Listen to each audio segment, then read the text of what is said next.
Now it's time to create your navigation inside of your header so that you can add links so you can link to other pages. So what we're going to do is we're going to head over to Dreamweaver, and you've already got your header, article, A-side, and footer, and your article and your A-side are floated next to each other inside of a section. Remember, that section pushes that footer down to the bottom of the page so that we can see it. What we're going to do is we're going to create a white box off to the right over here inside of your header. When you put it inside of your header, you can float things across, and remember, once it's inside of another content box, it can't leave that box. So if we put the nav inside of the header, we can float it to the right, and then it will only be able to float to this edge of the header. That's why we're going to put it inside rather than outside, because then we would have to put another section or another div tag around the header and the nav to float them next to each other. But you can float within. So I'm going to go inside my header on line 10, and I'm going to hit enter, and I'm going to create a nav here. My nav will appear right here, but we won't be able to see much because we don't have any style applied to it. So I'm going to go to my CSS and get some styles.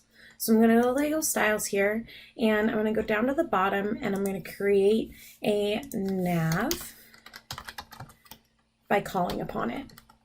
Inside of my nav, we're going to give it a background color of white. That way we can see it.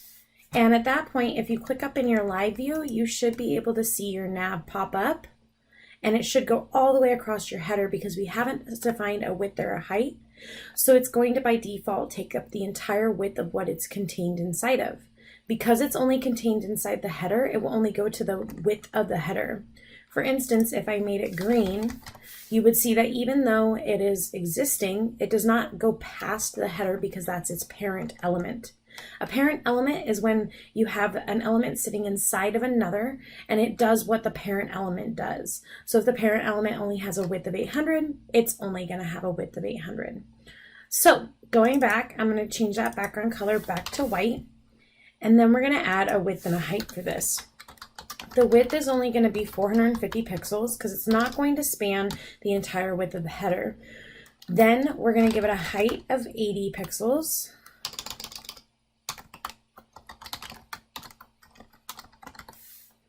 And at that point, you should see that you have a white box, but it's sitting over on the left here and it's below the word header. Once we float it, we should be able to make it go to the right, and it'll float up to the top because float allows it to eliminate being spaced out by content, like a word like the word header. So our goal is to get it on the right.